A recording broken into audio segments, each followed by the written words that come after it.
Buenas tardes, buenos días, buenas noches, buenas madrugadas, buenos lo que sea, donde quiera que esté cada uno de ustedes. Muchísimas gracias por acompañarme.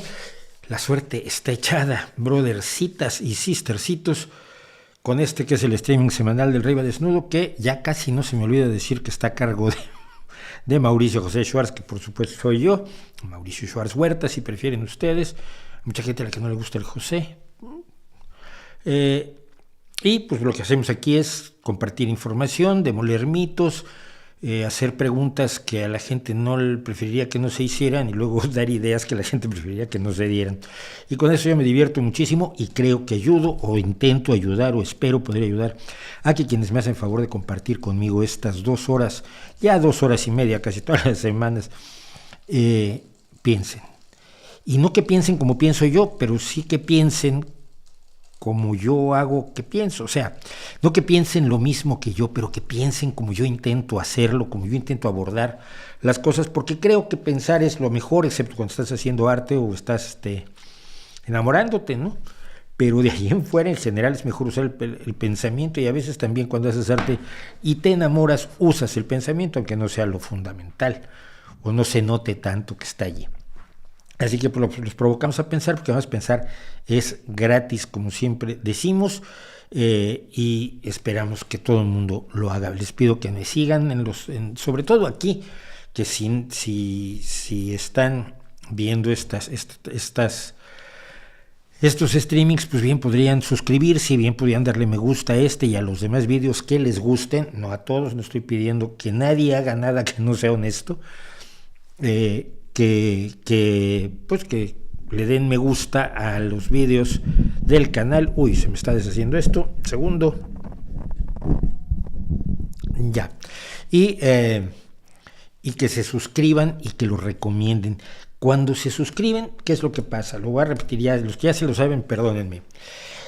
YouTube me lo recomienda más. Cuando hay más suscriptores o hay más me gustas, YouTube lo recomienda más, porque YouTube funciona con artificial. Dicen que es inteligencia artificial, pero no es artificial. Un chico al que estuve yo, por cierto, retuiteando el otro día, dice con una gran claridad: la inteligencia artificial son hojas de cálculo. Y la hoja de cálculo dice, si tiene muchos me gusta, pues le va a gustar a más gente. Si tiene pocos me gusta, le va a gustar a menos gente. Entonces lo voy a promover más al que le va a gustar a más gente y voy a promover menos al que le va a gustar a menos gente. ¿Y cómo lo sabes? Por el número de me gustas y poco más. O sea, es muy estúpido. No hay inteligencia alguna allí, pero sí hay artificialidad. Y yo por eso no tengo ningún miedo de que la inteligencia artificial nos deje en la calle.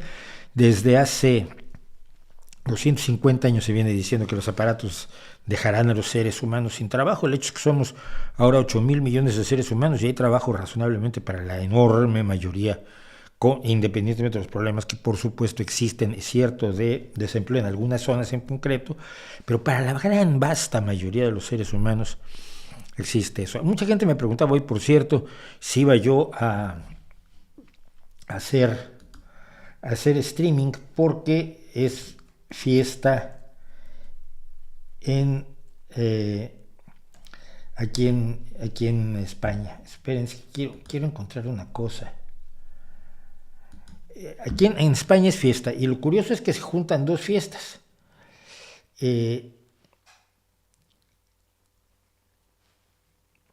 El día anteayer, el martes, fue la celebración de la Constitución, la proclamación de la Constitución de 1978 en España, que dio fin al ciclo de la dictadura que comenzó en 1939, cuando la República perdió ante el horroroso golpe de Estado de Francisco Franco y sus secuaces.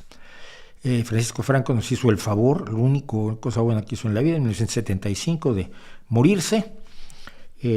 Y entonces se reorganizó el país con una serie de concesiones por todos los lados para poder tener una constitución y establecer una democracia como la que hoy tiene España, que no les gusta mucho a aquellos por los que no vota la gente, que es lo que generalmente pasa, ¿no? La democracia es muy bonita cuando votan por ti, tú ganas y tienes el poder y puedes hacer realidad tus proyectos. Pero el día que no votan por ti hay 2 formas de abordarlo. La primera es la del demócrata, que dice, perdí, me prepararé para las próximas elecciones y haré una oposición para que no hagan muchos atropellos el que me ganó. Y la otra es, no, la democracia ya no vale, no, la democracia no sirve, es una estupidez. Y entonces aquí tenemos a gente antidemócratas de pro, como Pablo Iglesias, que sigue diciendo que la transición fue un horror y que la transición de la dictadura a la democracia fue espantosa. Casi debíamos haber descargado en la democracia, en la dictadura, perdón. Y luego, 2 días después, es la celebración de la Inmaculada Concepción, que es hoy, y que es uno de los dogmas más divertidos de la Iglesia Católica. La Iglesia Católica tiene dogmas absolutamente divertidos, como el de la transubstanciación, que se puede verificar si usted quiere hacerlo científicamente. El dogma de la transubstanciación es que el pan sin levadura que conforma la hostia en el momento de ser consagrado se convierte, se transubstanciona, transubstancia en carne verdadera del cuerpo de Cristo, y el vino se convierte en la sangre de Cristo. Y entonces ya si bebes mucho de ese vino, pues no te vas a emborrachar, pero vas a ser un tanto vampírico. Y eso es un dogma. Y cuando yo iba al Opus Dei, cuando era pequeñito, contaban historias de cómo un malvado se había robado una hostia, fingió que comulgaba y la sacó rápidamente de la boca, la metió en una cajita y la llevaron a un lugar donde la apuñalaron, y entonces la hostia sangraba y volaba, una especie de ovni sangriento, que nos lo contaron. Nosotros teníamos 7, 8, 9 años. Muchos niños estaban aterrorizados ahí en la casa del Opus Dei, en la Colonia del Valle, en la Ciudad de México. Y yo los miraba como diciendo, y estás de veras, esperas que yo me crea esa. O sea, por favor, tío, no me hagas eso. Pero bueno, dicho eso, hoy es la Inmaculada Concepción, según la cual la Virgen María estuvo libre de pecado original desde el momento en que fue concebida. Es decir, que ella no es resultado del pecado original, y por lo tanto esa es la única razón, es la única forma en la que podía ser la madre de Cristo, la madre del Salvador, porque si hubiera estado contaminada con el pecado original, pues no le salían las cuentas. Entonces, por los méritos de su Hijo Jesucristo, que iba a tener cuando 17, 18 años después, que es la edad que más o menos era la que se tenían hijos en aquel entonces, pues por méritos de Jesucristo era su concepción, la concepción de la Virgen. Yo alguna vez me equivoqué, pensé que era la concepción de Cristo. No, la concepción de la Virgen fue absolutamente inmaculada, y entonces por eso mi hijo no fue al instituto hoy, está en la pista de baloncesto haciendo tiros. Bueno, pues eso es. Entonces me preguntaban si íbamos a hacer streaming. Yo dije que sí. ¿Por qué? Pues no sé. El dogma no me parece así como muy interesante como para saltarme el streaming. Vamos un poco al chat que finalmente estamos haciendo al principio. Eso sí, les pido 2 cosas, perdón, antes de eso. Les invito al vídeo de ayer. Ya hay mucho ofendidito. La historia de avances hacia la izquierda. Esta fue una observación que yo hice que realmente me llamó la atención, ¿no? Entonces, las ideas de izquierda son hacia las que se está moviendo la historia. Entonces, bueno, los ofendiditos llegaron en masa. Es que los países socialistas, pero yo no hablé de países socialistas, hablé de ideas de izquierda. Es que el capitalismo es muy bonito, sí, pero yo no hablé de capitalismo. Yo hablé de ideas, proyectos, instituciones de izquierda, de principios de izquierda, que son los que se han ido imponiendo al paso de los últimos 250 años. El mundo se ha movido hacia la izquierda. Pero es que yo no soy marxista, no, ni yo tampoco, tranquilo. Luego tengo gente que me dice, las democracias funcionan mejor en los gobiernos de derecha. Muy bien, no tienes idea. Con Pinochet, con Hitler, con Mussolini, con Videla, con Donald Trump funciona maravillosamente bien la democracia. Y cuando Trump pierde, sus huestes tratan de tomar el Congreso de los Estados Unidos, el Capitolio, donde es la sede del Senado y del Congreso. Luego uno me pregunta, ¿por qué un socialdemócrata es de izquierda? Porque es la izquierda y sostiene principios opuestos a los de la derecha, y te acabo de hacer una lista en un video de cuáles son esas ideas, y por lo visto no he visto el video. Hay muchos que me discuten sin ver el video. Me acusan de marxista, me acusan del desarrollo tecnológico y económico gracias al capitalismo. No entendieron nada. El capitalismo es muy bueno para crear riqueza, pero sin políticas de izquierda la riqueza no se distribuye. Es así de sencillo. La izquierda trata de distribuir la riqueza. Punto. Si como se genere a mí me da exactamente igual, siempre y cuando no haya explotación, abuso ni ni destrucción del medio ambiente, ni destrucción de comunidades, vamos, siempre cuando se haga con ética. Está muy bien tu riqueza, ahora tú pagas tus impuestos y la redistribuimos. Pero bueno, me insultan de todas las formas posibles, Estos, los geniales son los de, claro, la izquierda, ¿no has visto a los países sudamericanos? Estos creen de veras que la izquierda la inventó Chávez, y que no hay otra forma de izquierda que la de Chávez, Maduro, Ortega y Fidel Castro. Claro, tú estás apoyando esas dictaduras. Oye, hijo, a ver mis vídeos, si son dictaduras a las que yo me opongo, y lo digo en el vídeo, pero no lo ven.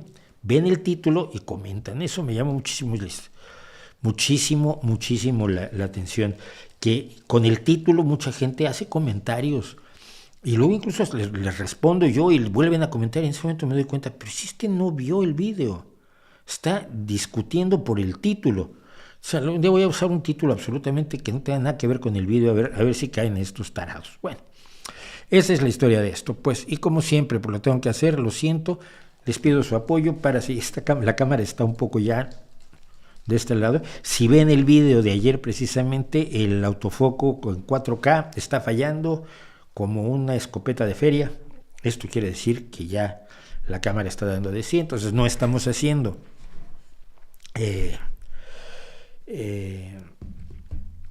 4K, porque si hago 4K el autofoco no funciona y eso está muy mal. Entonces, pero si nos pueden apoyar en Patreon y en PayPal, se los agradezco muchísimo. PayPal es para donaciones así por una sola vez, y Patreon para quienes quieran apoyar al canal con una aportación mensual de lo que sea. Aceptamos desde €1 hasta 500,000 euros al mes. Más de 500,000 euros al mes no, porque me meten líos con Hacienda. Y aquí están los sitios de la web donde me pueden encontrar y donde pueden participar con viendo las otras peleas que tengo con un montón de gente. Si se está oyendo el bajante, no hemos logrado quitar ese ruido. Le pusimos una funda al tubo que pasa por ahí. Es que esto es el patio de luces del edificio donde estoy. Y entonces le pusimos una funda. No sirvió para nada, pero costó un dineral también. Esa es la historia de mi vida, en muchos sentidos. Bueno, me preguntó alguien algo muy interesante, y no está aquí, está en el otro lugar donde tengo el chat. Ese es el problema, que el chat lo tengo en varios lados. Trini Martínez me pregunta, ¿qué opinión tienes de las detenciones de un supuesto golpe de Estado en Alemania? Porque no es supuesto, parece que no es un supuesto golpe de Estado, sino que efectivamente un grupo de la ultraderecha estaba organizándose con vistas a hacer una toma violenta del poder. Más que un golpe de Estado, sería una rebelión, porque el golpe de Estado viene siempre de dentro del Estado, no es un golpe de Estado, no se da desde fuera, lo que se hace es una toma violenta del poder, y es lo que al parecer se estaban planteando. Y yo no opino nada al respecto, opino que qué bueno que la policía alemana los pilló, pero sobre todo sigo viéndolo como uno de los muchos signos y síntomas del envalentonamiento de la ultraderecha. Ese envalentonamiento que ha sido impulsado por grupos de intereses muy concretos que van desde Steve Bannon hasta Vladimir Putin, y que ha tenido una expresión muy peculiar en el movimiento del Partido Republicano estadounidense, de ser unos conservadores a ser unos nazis. No digo que todo el Partido Republicano sea nazi, por supuesto que no, ni mucho menos, afortunadamente, sino la situación sería otra. Pero una gran parte del Partido Republicano se ha movido a posiciones nazis, posiciones que tienen las características del nazismo, es decir, el autoritarismo fascista más el racismo. Y la impunidad en general de quienes tomaron el Capitolio, la impunidad de Trump hasta hoy. Ayer por ejemplo, condenaron a la organización Trump por 17 cargos de defraudación de distintos tipos, entre otras, darle bonificaciones escondidas a sus funcionarios, a sus directivos. Entonces les daban coches y pisos para que vivieran, departamentos gratis para que vivieran, pero no lo declaraban. 17 acusaciones fueron declarados culpables de la organización Trump por los 17. ¿Creen ustedes que le va a pasar algo a Donald Trump? No, porque aquí la responsable es la empresa. Y así sucesivamente. Esa impunidad de Trump y creo que en cierta medida también la guerra de Ucrania, más los triunfos que ha tenido la derecha, y en buena medida por culpa de la izquierda, siempre lo digo, en Europa, desde Salvini, ahora con Meloni, Víctor Orbán en Hungría, incluso los hermanitos tremendos que había en Polonia. Está envalentonada la ultraderecha, y creo que es lo que se puede ver en el movimiento en Alemania, en este grupo de personas, 30, 40, 50, que de pronto se plantean la toma violenta del poder. Hemos dejado que la ultraderecha se legitime, y no se puede legitimar a quienes buscan la violencia, a quienes buscan el odio, a quienes buscan la destrucción de lo que tienes bueno por sus ideas. Vale para todos lados, ¿eh? Eso es lo más que te podría yo decir. Esta otra es compleja. Me pregunta Miguel Peñafiel Valle, ¿qué criterio tienes respecto al subcomandante insurgente Marcos, que ya no es Marcos, creo que era Cero, o es Pinchiflas, no sé, se cambia de nombre luego a veces,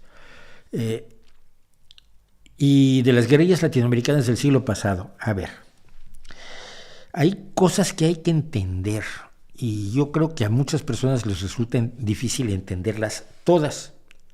Si la izquierda entiende muy fácilmente, las personas de izquierda, las personas con sensibilidad social, entienden muy fácilmente que había situaciones absolutamente insostenibles e inevitables en América Latina del siglo XIX.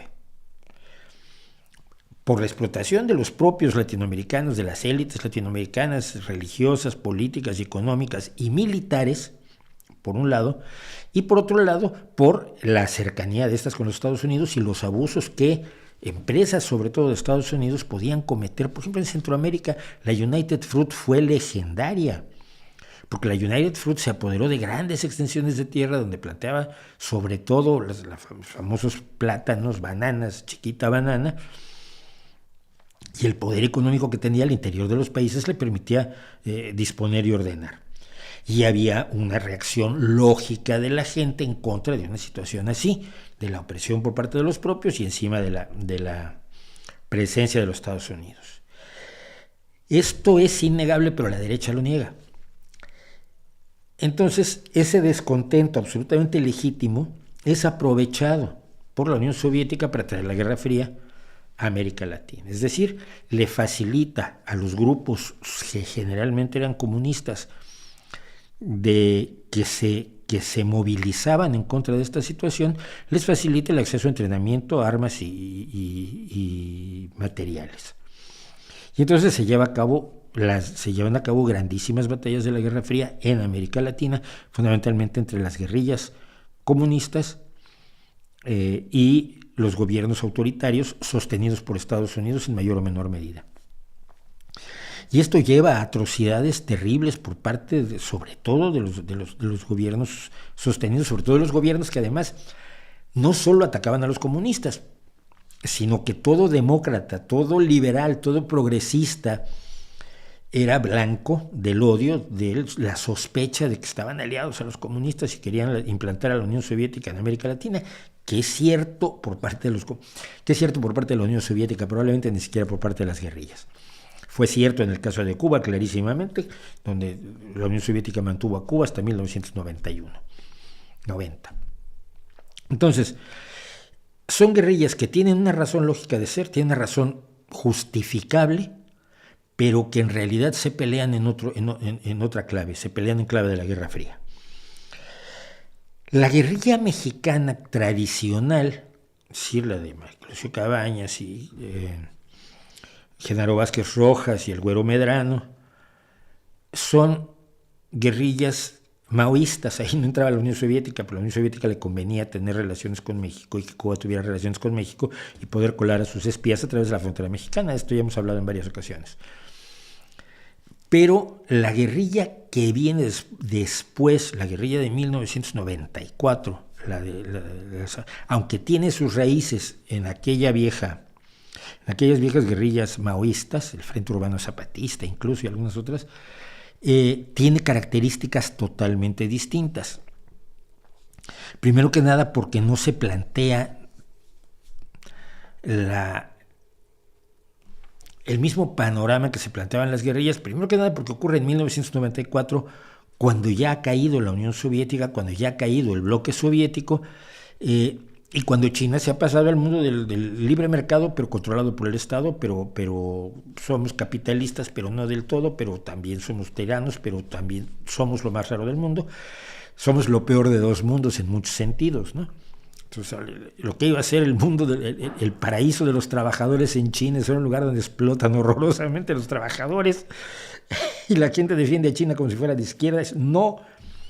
Bueno, pero el caso es que es muy extraña la guerrilla. El día que surge la guerrilla, estábamos en campaña con Cuauhtémoc Cárdenas. Yo no me entero el 1 de diciembre de nada, yo estaba en la fiesta, yo estaba con la familia, me daba igual. El 2 de enero fui al puesto de periódicos donde yo compraba mis periódicos todos los días y levanto el Excelsior y veo alzamiento en Chiapas, disparos, muertos. Y lo primero que pensé, soy absolutamente honesto, estos miserables nos acaban de hacer perder las elecciones. Es decir, cuando habías construido un movimiento de izquierda como el que había construido Cuauhtémoc Cárdenas entre 1988 y 1994, y estabas en posición de ganar el poder con una ideología de izquierda razonable, democrática, libertaria, sana, donde habías reunido a gente desde las antiguas guerrillas maoístas hasta los más liberales del PAN, que se los encontraban en las oficinas del PRD, y dices, ¿cómo está hablando con este? Sí, deberían estarse tirando los platos a la cabeza. Y yo lo que pensé es, íbamos a ganar las elecciones. Y las acabamos de perder, con lo cual tenía yo razón. En lo que no tenía yo razón es en no darme cuenta de que estos no tenían por qué preocuparse por nuestras elecciones porque vivían una situación aterradora. En Chiapas concretamente, donde los finqueros seguían teniendo niveles de abuso absolutamente decimonónicos, ¿no? A partir de allí, mi rechazo inicial, vino mi apoyo a la idea del zapatismo y con los años mi crítica. ¿Qué pasó? ¿Dónde están las universidades? ¿Dónde está el crecimiento? ¿Dónde está la mejora en la calidad de vida? ¿Dónde están las clínicas? ¿Dónde están los zapatistas que estudian medicina y se vuelven especialistas y van y atienden a su gente? ¿Dónde están los ingenieros agrónomos que salieron del zapatismo y estudiaron ingeniería agronómica y luego vienen aquí a enseñar las mejores formas de cultivo? Nada. Desde 1995, 2005, 2015 y 7 añitos más, durante 27 añitos más, durante 27 años, lo que se hizo fue crear una fosilización de las comunidades zapatistas, donde ya no han empeorado porque tienen el control de su territorio, donde ya no son víctimas de los finqueros, donde ya no son víctimas de los gobiernos del PRI, del PAN y ahora de Morena, pero donde no han salido de donde estaban. Y se ha condenado a las personas de los municipios zapatistas a mantenerse siempre igual. Y yo no creo que eso sea justo porque la gente tiene derecho a soñar y yo sé que la gente sueña y cuando tu situación de tu gobierno, por autónomo que pretenda ser, te impide soñar, no estoy de acuerdo. Yo esperaba que los municipios autónomos zapatistas tuvieran un desarrollo económico, político y social extraordinario y no ha habido eso y a mí me deprime muchísimo. ¿Qué más? Un vídeo sobre el origen de la prohibición de las drogas. Fundamentalmente fue Estados Unidos, todo esto. Fue Estados Unidos en los años 20 y 30. Estados Unidos armó la prohibición de las drogas. Pero bueno, no estoy de acuerdo con lo que usted dice. ¿Qué emoción me provocas? Estoy absolutamente cimbrado. Que te vaya bien, ¿no? Disfruta. Mi opinión sobre el golpe de Estado, o no, en en Perú. ¿Va? Vamos para allá.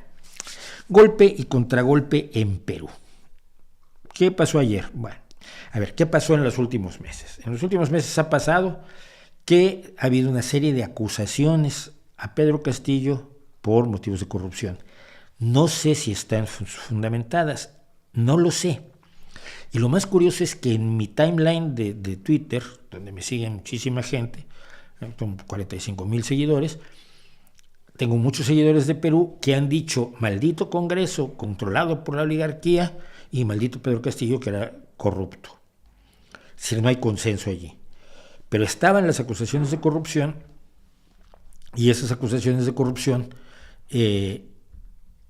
estaban siendo consideradas por el Congreso porque el Congreso peruano tiene la posibilidad de vacar, en el sentido de vacacionar, o sea, de declarar vacante el puesto de presidente, cosa que alguien me decía, ¿por qué en México no se hace? Porque la Constitución mexicana no contempla ninguna instancia en la cual el Congreso de la Unión pueda destituir al presidente de la República. Son constituciones distintas, cosa que luego a la gente se le olvida que su país es distinto a los otros.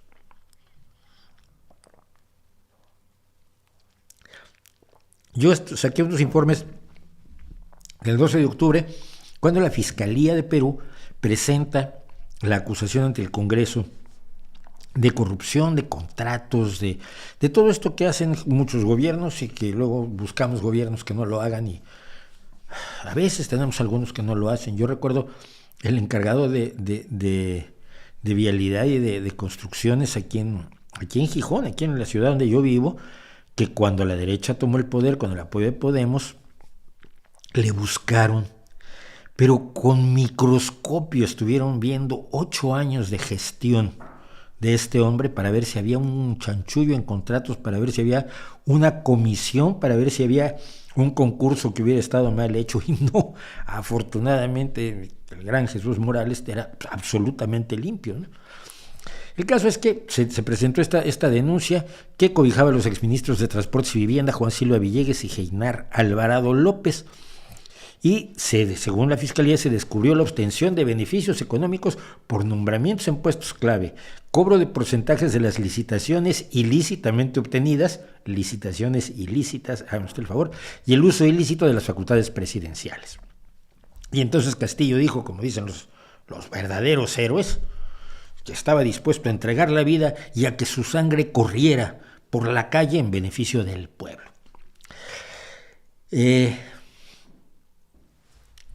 La realidad es que ante estas acusaciones el Congreso estaba analizando la posibilidad inmediata por estos días de declarar vacante la presidencia de Perú. Y en eso estaban cuando preventivamente Castillo decide disolver temporalmente el Congreso de la República e instaurar un gobierno de emergencia excepcional, para lo cual, al parecer, no me sé la Constitución peruana, pero al parecer no tiene facultades. Y si tú haces una toma del poder desde el poder para el que no tienes facultades, si eres el ejército y tomas el poder, o si eres el presidente y destituyes al Congreso, pues se llama golpe de Estado. En un mensaje a la Nación, Castillo dijo además que iba a convocar al más breve plazo elecciones para un nuevo Congreso con facultades constituyentes para elaborar una nueva Constitución. Y este ha sido un truco de varios gobiernos para eternizarse. Es el truco de Maduro, el truco de Maduro cuando disolvió la Asamblea, el Congreso venezolano, para convocar una constituyente absolutamente atípica y absolutamente ilícita, no ilícita, ilegítima en cuanto a que no tenía los votos de la gente necesarios para nombrar a los asambleístas, y cambiar la Constitución a veces es tan difícil que lo que se opta es por hacer una nueva Constitución a medida, no de las necesidades de la sociedad, que sería lo mejor, y es con lo que se van haciendo teóricamente las modificaciones constitucionales, sino a la medida del presidente. Cuando el señor presidente se va a tomar viento fresco, el país se queda embarcado con una constitución que no le resulta tan benéfica como debería serlo el máximo ordenamiento de una nación. Entre otras cosas, Castillo ordenó un toque de queda a nivel nacional y que se declarara en reorganización el sistema judicial, el Poder Judicial, el Ministerio Público, la Junta Nacional de Justicia y el Tribunal Constitucional. O sea, estaba tomando todo el poder. El Congreso ante eso dijo, muy bien, estás destituido. Y en esta ocasión, además, las Fuerzas Armadas del Perú dijeron, yo no sé nada. Yo estoy con la Constitución, pero a mí no me metan. Y en vez de tomar partido con las armas por delante, dijo que respetaba la Constitución y dieron un paso atrás el ejército y la policía. ¿Y qué fue lo que pasó? Castillo fue detenido cuando iba para la Embajada de México. Por cierto, en la Embajada de México yo vi unos vídeos rodeada de ciudadanos peruanos por si llegaba Castillo tratando de huir para que no se pudiera ir. ¿Representaban al pueblo o eran la maldita oligarquía? Pues no lo sé. Pero definitivamente veían muy claro por dónde iban los tiros y no querían que el señor se fuera sin antes rendir cuentas ante la justicia, cosa que me parece bien. Perú ha conseguido que rinda cuentas ante la justicia desde el máximo líder guerrillero peruano maoísta de Sendero Luminoso, cuyo nombre ahora acabo de olvidar, porque yo olvido nombres en este streaming por cuestión de método y sistema, pero también a Fujimori. Sí, Perú es atípico en ese sentido y me parece que independientemente de la discusión que se pueda tener, si las oligarquías, las élites tienen mucho que ver, la realidad es que ha mantenido sus preceptos constitucionales con bastante seriedad. El resultado es El resultado de todo eso es que ha tomado el poder la presidenta de Perú, que era la vicepresidenta de Castillo. Es decir, no se le ha dado el poder a un amigote de las malditas oligarquías y tal, sino a Dina Boluarte, que es una activista feminista de un partido de izquierda, del mismo partido de izquierda del presidente, porque constitucionalmente, si el presidente, si se declara vacante el puesto de presidente, según la Constitución peruana, es el vicepresidente quien ocupe la vicepresidencia, quien asume la presidencia, y es el caso de Dina Boluarte, que toda la información que yo he podido reunir en estos 2 días es que es una tipa comprometida con las mejores causas. Entonces es muy difícil vender que Estados Unidos dio un golpe de Estado, cosa que ya quiso vender aquí alguien por aquí. Y bueno, Evo Morales, por supuesto, ya lo hizo. No sé, López Obrador debe estarlo haciendo seguramente, ¿no? Culpar a Estados Unidos de las intervenciones porque es lo que funciona, es un arco reflejo muy sencillo. Si tú culpas a Estados Unidos, siempre vas a tener a quien te aplauda. La embajada estadounidense cometió un error gravísimo que me parece un gafe diplomático del demonio, que rechazando los dictados de Castillo y apoyando la Constitución, tú eres una embajada, tú no tienes por qué rechazar ni apoyar nada. La posición diplomática más adecuada en ese momento es callarse la boca, y me parece un error lo que hizo la embajada de Estados Unidos, por supuesto. Pero tenemos una presidenta de izquierda, tan de izquierda o más de izquierda probablemente que el presidente Castillo. Entonces, ¿esto fue un golpe de la derecha y de Estados Unidos? Pues difícilmente, ¿no? Porque generalmente, mira, cuando Estados Unidos ha dado un golpe de Estado, el resultado era Castelo Branco en Brasil, Pinochet en Chile, Videla en Argentina. Es decir, verdaderas bestias sanguinarias que procedieron a masacrar a su población, a toda la parte progresista de su población, de demócratas para allá. De demócratas para allá. Esto, o lo que pasó en Bolivia cuando se destituyó a Evo Morales, pues no parece uno de esos golpes de Estado a los que nos tenía acostumbrados Estados Unidos durante la Guerra Fría. Entonces resulta un poco difícil culpar a Estados Unidos de golpe de Estado en Bolivia cuando el partido de Evo Morales sigue en el poder, ganó las elecciones, no hubo problema en que ganara las elecciones, simplemente que Evo Morales ya está fuera de la jugada, o que aquí, pues en vez de un gorila con estas gorras de plato de este alto que usan estas personas raras, tengamos a una persona que parece, digo, por todos los datos que he encontrado, comprometida con los mejores causas. Así que, dicho todo eso, pues yo no veo cómo vamos a contar la historia de que esto es Esto fue un golpe de estado de los malos de todas las películas que nos hemos contado en América Latina, olvidándonos siempre que los peores malos que vienen de fuera no podrían hacer nada si no tuvieran el apoyo de los malos de dentro.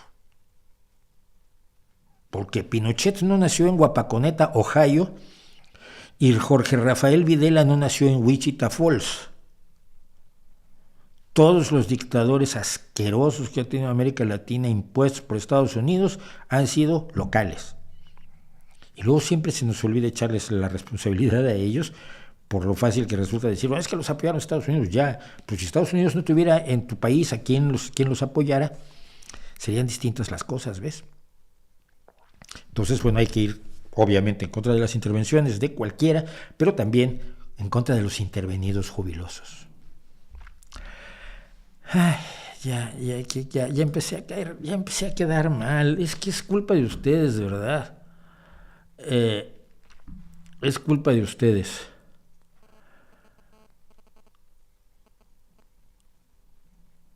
Es sorprendente cómo QAnon añade fans conspiranoicos, incluso en Alemania la ignorancia no tiene límites. Sí, esto es curioso. El grupo alemán que estaba preparando la toma del poder violenta,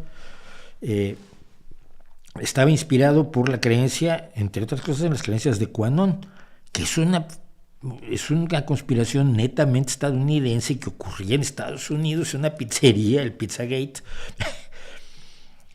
Pero ¿de qué nos extrañamos? Si el invento de Steve Bannon, que se lo da a Donald Trump para que Donald Trump lo maneje hasta el día de hoy, del Estado profundo, aquí en España se lo come un líder de la izquierda extrema como es Pablo Iglesias. Y escribe un libro sobre el Estado profundo y escribe 25 artículos sobre el Estado profundo y acusa al Estado profundo de que él no es presidente. Y mira, igual que Donald Trump. Porque son conspiranoias, y este es el punto de comparación para que nos entendamos. Son conspiranoias tan a modo para motivar la visceralidad de la gente cuando tú la enardeces y evitas que piense, que en realidad da igual lo que se diga. Cualquiera que se detenga un instante a pensar en QAnon se descacharra de la risa. Y mira, era bastante más serio cuando yo hice el vídeo de QAnon, porque hay un vídeo de QAnon hecho por un servidor y amigo. Pero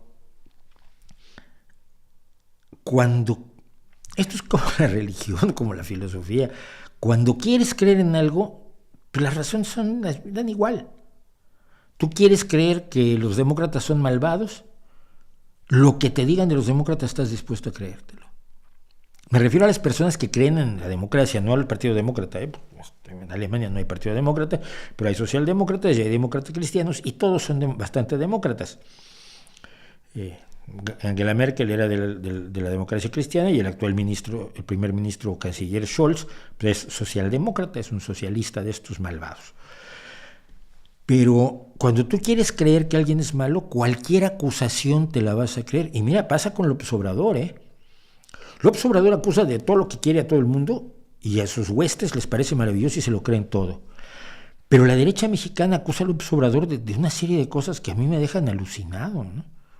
Es que ha robado millones. ¿Tienes alguna prueba de que haya robado millones? O sea, corrupción de sus hermanos para obtener recursos para sus campañas, sí. Pero son recursos para las campañas. Pero ¿tienes pruebas de que él ha robado? No. Entonces no lo puedes decir. Pero cuando tú dices eso, la derecha en México se enardece muchísimo. Y pasa aquí. Cuando Isabel Díaz Ayuso acusa a Pedro Sánchez de estar haciendo un golpe de Estado para tirar al rey, las huestes de la ultraderecha, cada vez más boxiana de Ayuso, se lo creen. Se lo creen.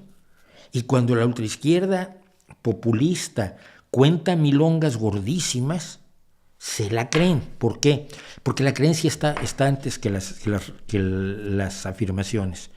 Y toda afirmación que sustente y apuntale a la creencia será claramente creída, aceptada acríticamente por quienes ya creen y están además decididos a no intentar pensar.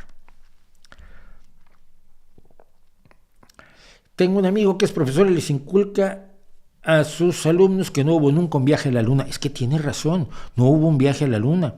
Hubo 7. 6 llegaron, uno, el del Apolo 13, pues no pudo llegar, pero efectivamente yo estoy completamente de acuerdo. No hubo un viaje a la Luna, hubo 7.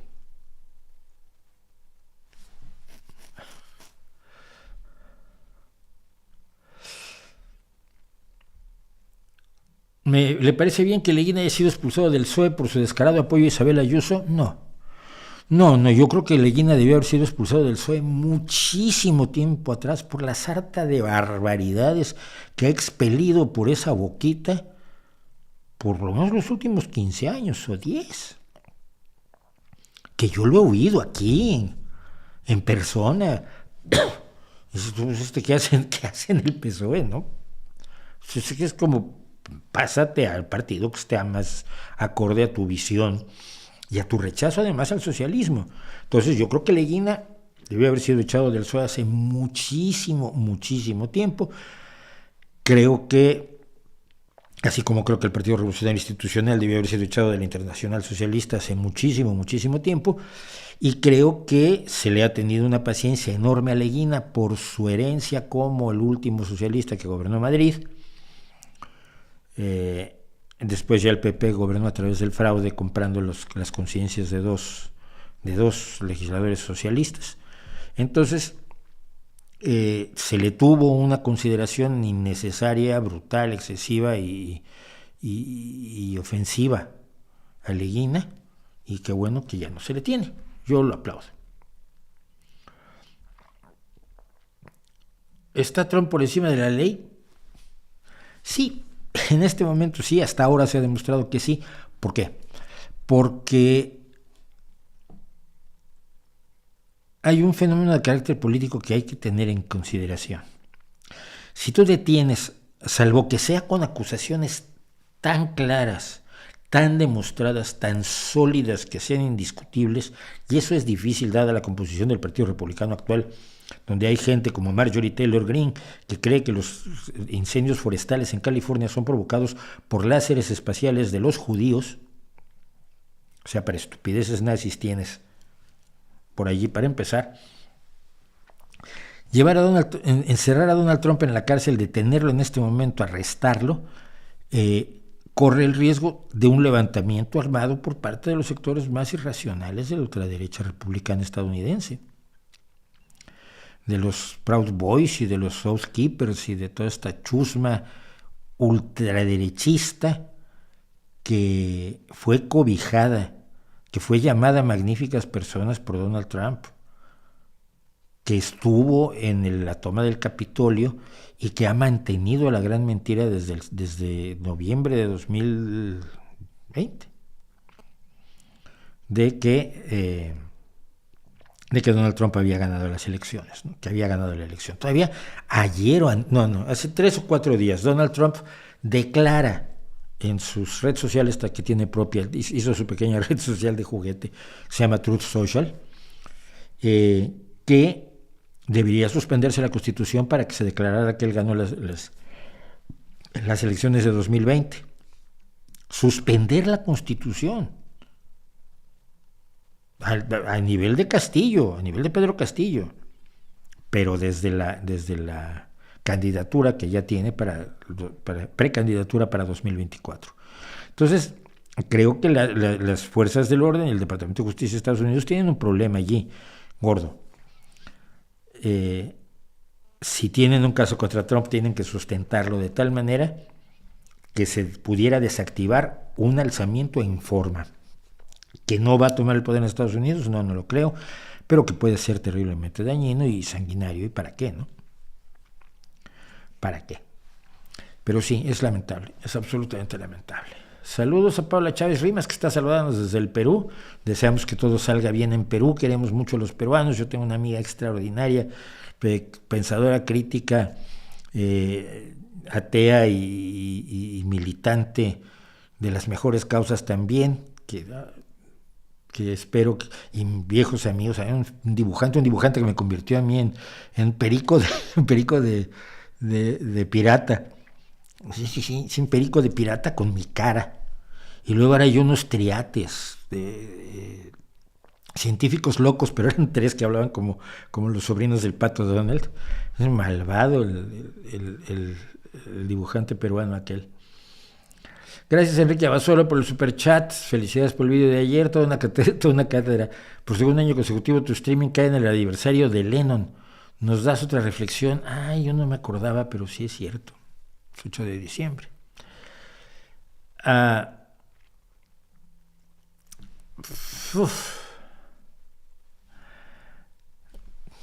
Breve. Yo tengo un problema con John Lennon. El día que lo mataron fue el 8 o el 9. Fue el 8.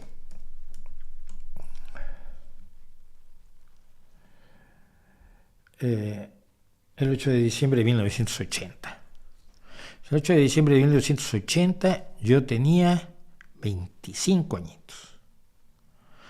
Una hija pequeña, una hija recién nacida, y en mi casa me entero que ha sido asesinado John Lennon. Me solté a llorar y estuve toda la noche oyendo música de los Beatles. John Lennon se había convertido en un enorme símbolo. Me acuerdo que una de las más grandes frases que se escribieron fue de García Márquez, que dijo que le parecía impresionante cómo el mundo se había parado por un tipo que no había hecho nada más que cantar.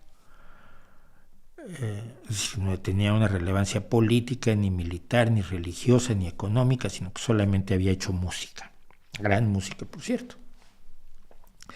Y la frase que a mí se me quedó siempre de García Márquez fue: es la epopeya de los que nunca ganan.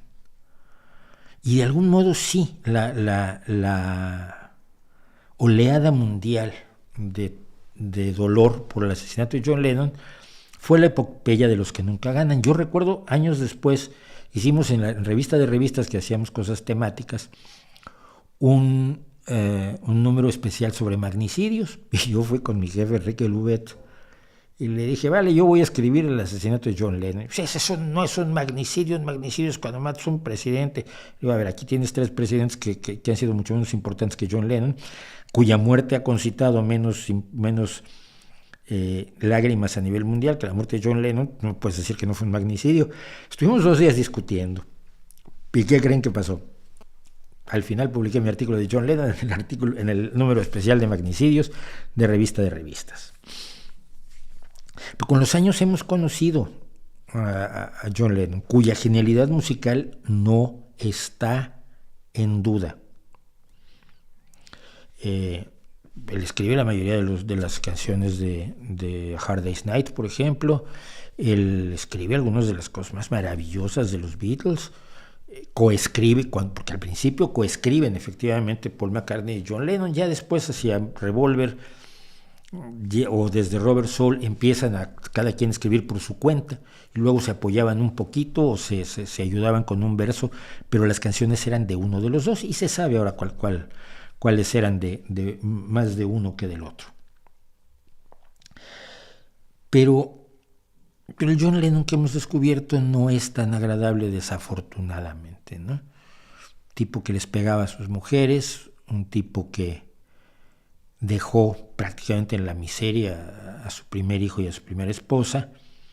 Primer hijo que acaba de sacar un disco muy interesante, por cierto, que se llama Hey Jude, Julian Lennon, a quien el que le funcionó de padre fue Paul McCartney. Entonces descubrimos muchas cosas de John Lennon que resultaban amargas, de su vida, de su forma de ser, y curiosamente incluso de que los Beatles los había roto él y no había sido culpa de Yoko Ono, aunque durante décadas hemos creído que la culpa de todo en este mundo la tiene Yoko Ono, que por otro lado sí que era una persona enormemente desagradable, que luego quería cantar. Yo nunca olvidaré la cara de Chuck Berry cuando estaban cantando Johnny B. Good, él y John Lennon, y de pronto suenan los alaridos y Yoko Ono por detrás, y Chuck Berry nada más abre los ojos como diciendo: Dios mío, ¿dónde me han metido a mí? Y esto está grabado en la televisión británica. Y eso, vamos, esos descubrimientos posteriores de quién y cómo fue John Lennon, el de Imagine, le quitan un poco de brillo a la leyenda del hombre. La leyenda del músico está intocada. Hemos tenido malas personas, mucho peores personas como músicos a lo largo de la historia. Acaba de morir Jerry Lee Lewis, por ejemplo, que era una pésima persona, o ¿cómo se llama? El baterista de Cream, cuyo nombre olvido porque tengo que olvidar nombres yo, por supuesto, estoy tratando de acordarme ahora, que era un tipo de lo más desagradable, o uno de los mejores guitarristas de la historia, el guitarrista de Deep Purple, que es cuyo nombre también he olvidado. Es decir, hay mucha gente muy desagradable que ha hecho música maravillosa, estupenda, extraordinaria, extraordinaria, y en ese sentido allí sí sigo poniendo a John Lennon como un sujeto principal. Y su activismo político siempre fue útil, benéfico y bien puesto en los lugares donde tenía que ponerse, en los momentos de la guerra contra la guerra, en los momentos de la lucha de las mujeres por la igualdad en el feminismo, etcétera, etcétera. Es decir, el Lennon político, el Lennon músico siguen brillando enormemente y se les recuerda con enorme cariño y se les sigue escuchando.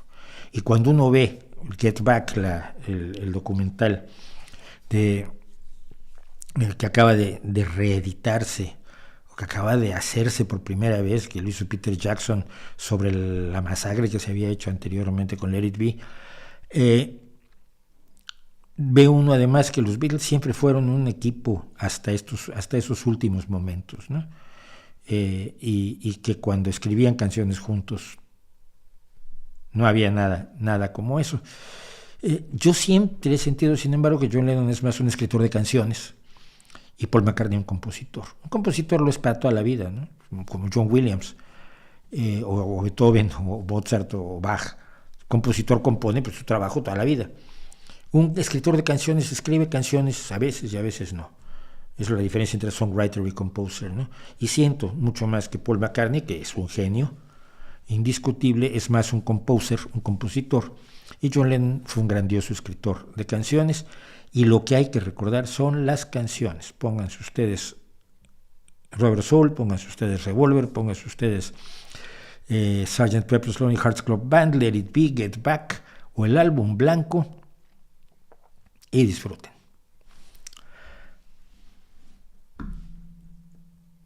¿Qué piensa del trabajo del gran Carl Sagan? Mira, Carl Sagan generó la divulgación científica moderna, de eso yo no creo que no hay ninguna duda, generó buena parte de la divulgación racionalista o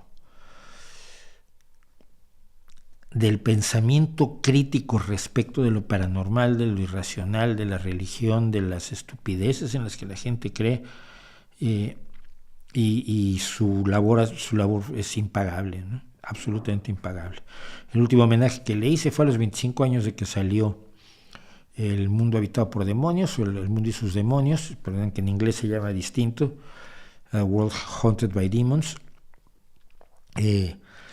Convoqué a 20 divulgadores españoles, sobre todo, creo que sí todos son españoles, a que leyeran un fragmento de la introducción de ese maravilloso, magnífico, que es el libro último, o el libro póstumo, no me acuerdo si es póstumo o último, o sea, si se publicó después de muerto Sagan o fue antes, en homenaje a ese libro, que creo que sigue siendo importante leerlo, no ha envejecido mal para nada.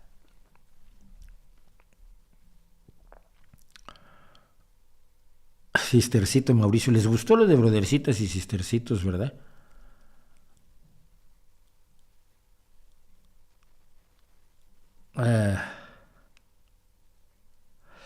¿Qué opina de los regímenes no presidencialistas como el de Inglaterra, omitiendo su monarquía?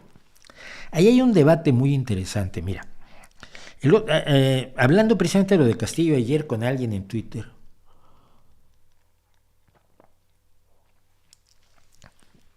me decía que le preocupaba el cesarismo de los mandatarios latinoamericanos. Yo no sé si sea en todos los casos. En México sí, todos los mandatarios, o una gran cantidad de mandatarios, de pronto se han sentido que son la última Coca-Cola en el desierto y que tienen que ser secretarios de la ONU, secretarios de la Organización Mundial del Comercio, o papas, o algo por el estilo. Y me decía él, quizás sería bueno importar el parlamentarismo europeo a América Latina. Y yo que estoy viviendo en España desde hace 23 años, estoy del parlamentarismo hasta el mismísimo moño. Y me encantaría que hubiera regímenes presidencialistas en Europa y concretamente en España. ¿Qué es lo que pasa? En España no hay división, en los países parlamentarios no hay división de poderes. El legislativo y el ejecutivo son el mismo. ¿Por qué el legislativo nombra al ejecutivo? Obviamente nombrará a aquel que fue su candidato a la presidencia y lo nombrará cuando tiene la mayoría en el Congreso. Entonces, y si no tiene mayoría absoluta, hará pactos para tener los votos suficientes para nombrar presidente de gobierno a su líder. Problemas. Esto le da un enorme poder a los partidos muy minoritarios, como son en España, Esquerra Republicana de Cataluña, Podemos, que es minoritario, pero ahora va a ser mucho más minoritario. Pero el ejemplo clásico es Israel. En Israel, partidos con 1 o 2 diputados, partidos ultra religiosos, ultra ortodoxos, racistas, que creen realmente en que cuando se instale el gran Israel y los judíos ocupen todo lo que era, los judíos en el sentido religioso, que los judíos ocupen todo lo que fue el gran Israel bíblico, entonces regresará el Mesías. Será la llegada del Mesías. Esto es lo que creen realmente. Y cuidado, muchos políticos lo creen en Estados Unidos.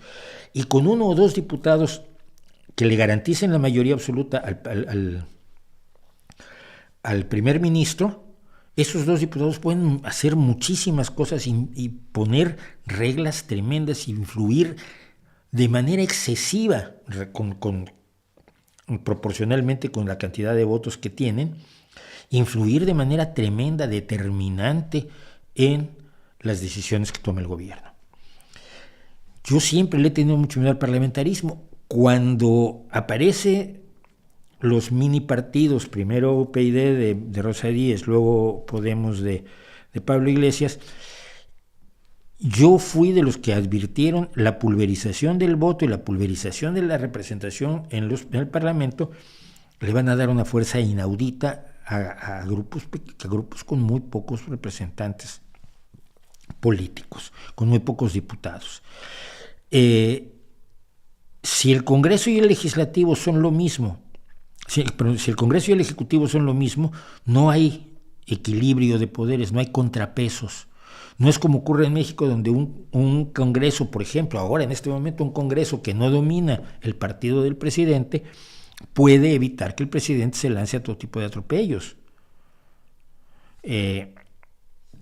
Entonces, ¿qué es la idea precisamente de la separación de poderes? El legislativo, el ejecutivo y el judicial. El judicial es un problema porque en cada país se nombra de distinta manera los jueces y en todos hay desacuerdo. En todos se considera que no es la mejor forma de hacerlo, pero el problema es cuál será la mejor forma de hacerlo. Pero en cuanto a la separación de poderes entre legislativo y judicial, yo siempre he pensado que el presidencialismo es mejor y me asombra que haya gente que piense que hay que llevar el parlamentarismo a América Latina, donde yo no sé si funcionaría. Si no me gusta cómo funciona aquí, porque es lo que permite la llegada además de algunas personas absolutamente siniestras al poder, incluso que pierden las elecciones, pero que pueden concitar suficientes apoyos entre los mini partidos para alzarse con el poder durante 4 años. Eso sí, los términos presidenciales, las legislaturas aquí en Europa son de 4 o 5 años. No sé en qué otro lugar del mundo exista la locura bárbara, criminal, que es el régimen de 6 años, el mandato de 6 años de México, que curiosamente hizo Lázaro Cárdenas, pero lo hizo porque él necesitaba más tiempo para hacer realidad sus obras, pero claro, la ley quedó y hemos tenido entonces 6 años de cada bestia brutal: López Portillo, Díaz Ordaz, Salinas, Fox, Calderón, Peña Nieto, López Obrador. Es lamentable. Alguna serie de TV que vean, veo documentales, generalmente en YouTube además.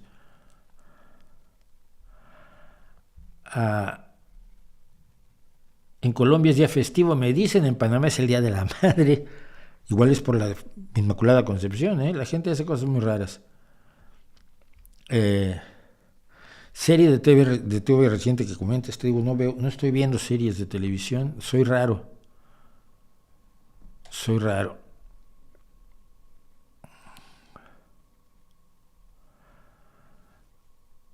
algunos partidos mencionan que en España no hay democracia sino partitocracia. ¿Qué opinas? Que es una tontería absoluta. ¿Qué es una partitocracia? Un gobierno de los partidos que tienen más votos. ¿Cómo se llama el gobierno que tiene los partidos de más votos? Democracia.